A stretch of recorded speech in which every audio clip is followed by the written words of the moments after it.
You are the founder of the Magnet Theater. So let's dive into some of your values. You're one of the best improv teachers out there. So it would be a federal crime, at the least, if I didn't ask you for some tips on how to improvise and just pick your brains on the art of improvisation. There's a preconceived notion about improv that you always have to be doing something, that you always have to be driving the scene. You have to be talking all the time, filling in the silence.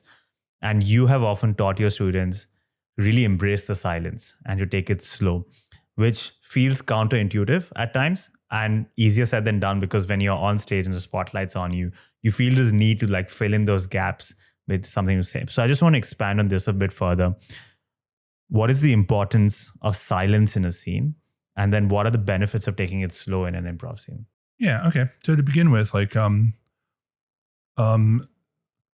if you're in the process of like improvising and creating on the spot, to be kind of grounded and centered is going to be, to kind of come from a place of being relaxed and effortless. You're going to get your best work, you know what I mean? And so because people come in there with all the fears and insecurities that they would have, which are natural, like you're going to get up on stage and you're going to be nervous because, you want to be funny. You don't want to look embarrassed, do anything that's not going to get a laugh. And so you're all like jacked up and things like that. And so sometimes that's what makes people succeed. Like that kind of energy is what really brings out the comedy in them. But for other people, it's something that gets in the way, and so just kind of getting people to settle down, like, okay, you know what? Like, you don't have to be funny, it's all right to be funny. We want you to be funny, but like first, just kind of like, just be okay. Just being there and being grounded, and do things based on inspiration as opposed to on trying to please the theater or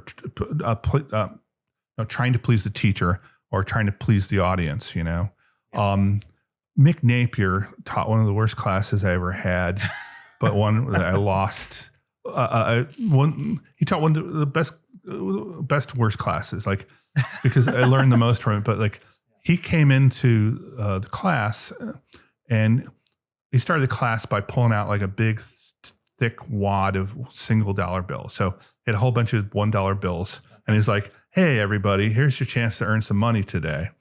And he said, like, so at the end of every scene, the audience is going to vote on who wins the dollar. And so that's your objective, is like, okay, you got to win that dollar. And we'd been having some really fun classes with Mick, but then suddenly, oh my goodness, the scene just became horrible.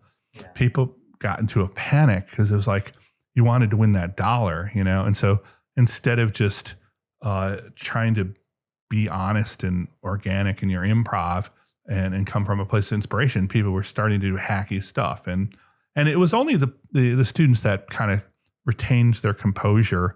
They're the ones that always scored. They're the ones that always did great scenes, despite this weird little distraction of like, for $1, you're going to sell your partner out. You know what I mean? Yeah. And so at the end of the class, Mick just kind of said, okay, so what's more important, process or product? And it's like, boom, oh my goodness. Like, that was just amazing. So that was just sort of like, this is one of the things I really got out of Mick. Like, I thought Mick was just an amazing teacher. Yeah. And so you got to put that aside. You got to put people's fears aside. You got to kind of just welcome to be like, just relax. Like, when you have your biggest belly laughs is when you're hanging out with your friends, joking around. I mean? There's no goal there, but to just kind of have fun and socialize. So that's just kind of the mode I try and get people in.